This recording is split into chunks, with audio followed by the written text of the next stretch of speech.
Gracias por acompañarnos, gracias por siempre estar pendientes de la noticia oficial y esperamos poder resolver algunas inquietudes que ustedes tengan.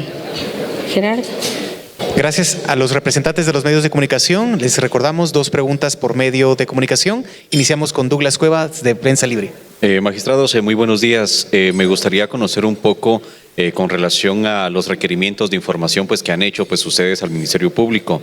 Entiendo que según la presentación son cerca de 70 las denuncias que ha presentado por distintos hechos el propio Tribunal Supremo Electoral. Saber un poco cuántos partidos políticos podrían estar involucrados en los hechos que como Tribunal Supremo Electoral han denunciado.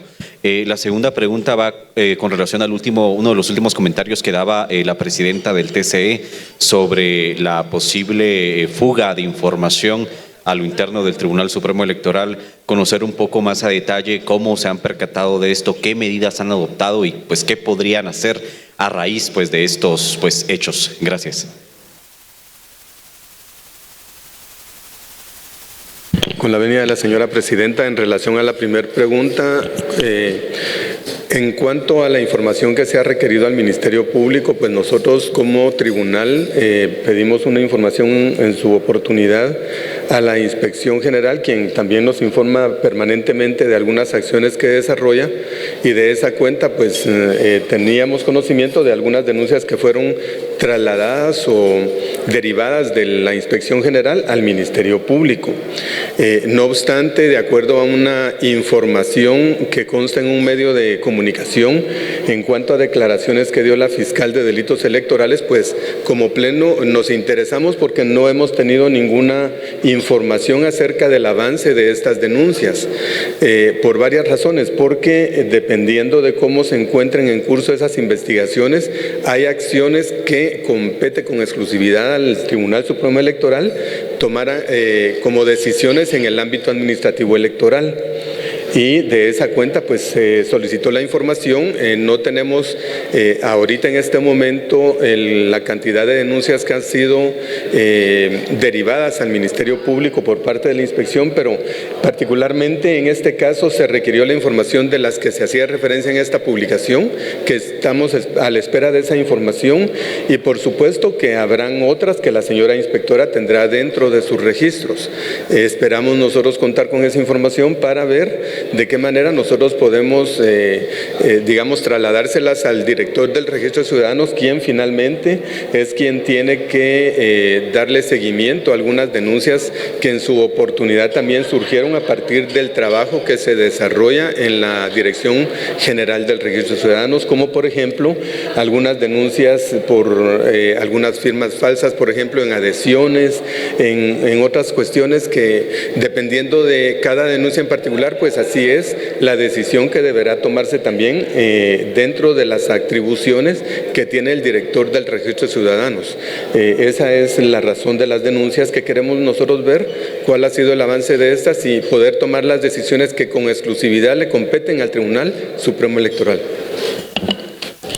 Referente a lo segundo que usted preguntó y que fui yo quien lo manifestó de una posible fuga de información a lo interno, eso es una percepción, no hemos confirmado nada fehacientemente, pero es una percepción que va más allá de solo imaginarlo o sentirlo, sino que a veces las cosas están aún por salir a notificarse o qué sé yo, y ya están en las redes.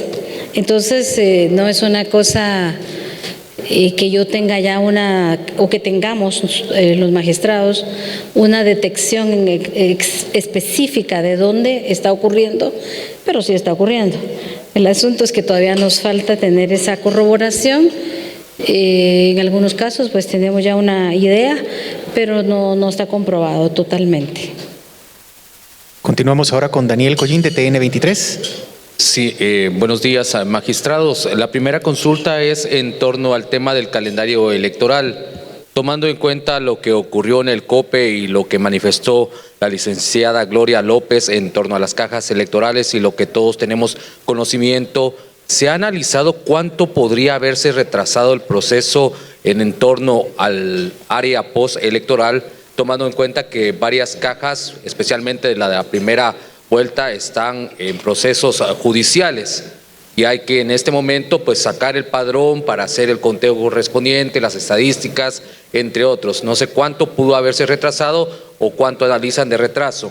La primera consulta. Y la segunda, esperando que haya alguna respuesta, tomando en cuenta que la habíamos consultado anteriormente, sobre la deuda política, tomando en cuenta que ya se ha pues cerrado el proceso electoral en torno a la cantidad de votos válidos, las personas que votaron, si ya tenemos el total de la deuda política. Muchas gracias. Respecto a lo primero que usted alude, si va a haber retrasos en el calendario electoral por los hechos acaecidos como consecuencia del allanamiento en el COPE, esto es un tema que nosotros tendremos que evaluar en conjunto con Dirección Electoral, puesto que definitivamente toda acción tiene consecuencias, pero no las hemos determinado aún. Sí, ella ya tiene algunas cuestiones que está trabajando y hay temas que están pendientes de hacerse, que sin embargo son cuestiones internas y por eso las tenemos que determinar. Y como usted bien dice, no se la contesté la vez anterior, pero todavía no hemos tomado una decisión en ese sentido de ver en las afectaciones y si esto impacta completamente en el calendario, tenemos que determinarlo. Lo segundo, de la deuda política, también es un dato que no es inspección, perdón, que Auditoría Electoral, quien vio los documentos 8, nos tiene que dar totalmente para ver cómo quedó este dato, ya oficializárnoslo a nosotros para que a su vez nosotros se los podamos trasladar a ustedes y próximamente se los daremos. Henry Montenegro, de Guatevisión. Magistrados, buenos días. Tengo una pregunta específica para la magistrada Blanca Alfaro, quien preside el directorio del RENAP. Es relacionado a un tema que ha generado mucho ruido en las últimas horas, es el de la designación de parte de los partidos políticos de Sabrina Vélez. Ella, pues recordar, hace 4 años fue fiscal de Prosperidad Ciudadana. Sin embargo, se le designa por parte de los partidos aún cuando ella pues fue enviada a juicio por un caso penal. Obviamente sé que la presunción de inocencia destaca en nuestro país, sin embargo, a lo interno del directorio, ¿cómo se puede cumplir con el principio de honorabilidad que exige la misma ley del RENAP en cuanto a las personas que integran, por ejemplo, el caso del Consejo Consultivo, que es el que representa a la licenciada Sabrina Vélez? Y también entiendo que su hermano está contratado en el Tribunal Supremo Electoral, Juan Carlos Vélez Castañeda. Entonces, esto ha generado ruido. Quisiera saber. Muchas gracias. Muchas gracias, Henry. Sobre todo, muchas gracias por hablar de ese sagrado principio y garantía constitucional del principio de inocencia. En primer lugar, el RENAP tiene 2 órganos, el órgano del Consejo Consultivo y el directorio, que es al cual pertenecemos el señor magistrado Gabriel Aguilera, y pues solamente por este mes y días mi persona lo preside, pronto lo va a presidir el magistrado Gabriel. Mire, cada institución y cada órgano tiene su propio funcionamiento. Yo pues pertenezco ahora a una magistratura y temporalmente a ese rol que me toca dentro del Registro Nacional de las Personas. Y pues los diputados y las diputadas que tomaron su decisión, además me encanta escuchar a doña Catalina Soberanis, quien fue parte precisamente de esa constituyente de 1985 y nos da una cátedra de lo que es ese artículo 113 constitucional. Ella cuenta la historia que en esos controles de los referentes de los que debiesen ocupar los cargos, precisamente no de elección, sino cargos donde yo soy funcionario. Por ejemplo, ahora en este momento, pues yo ocupo un cargo edilicio, ocupo el cargo de la magistratura presidencial o ocupo un cargo en la legislatura. Era para impedir que todos mis amigos, mis parientes que no tenían la capacidad desde el punto de vista académico o que también tenían algunos inconvenientes recordémonos que para ser funcionario hay que aprender a leer y a escribir, y en aquella época muchos de las personas que llegaban precisamente a los municipios no sabían ni leer ni escribir, por también en aquellos momentos que estábamos viviendo. Ahora nosotros vemos que el 113 lo hemos tergiversado. Nosotros ahora pensamos que el 113 es para quitar candidaturas, cuando que ella dice en sus ponencias no es para quitar candidaturas, porque un cargo de elección pública quien da el trabajo es los ciudadanos y las ciudadanas. Ellos son los que tienen que depurar, no seríamos nosotros, pero se ha usado de tal magnitud que ahora lo vemos reflejado en la pregunta también suya. Pues hay que respetar la designación, y si un ciudadano o una ciudadana considera que no debe ser, pues existen los recursos correspondientes para hacer las impugnaciones.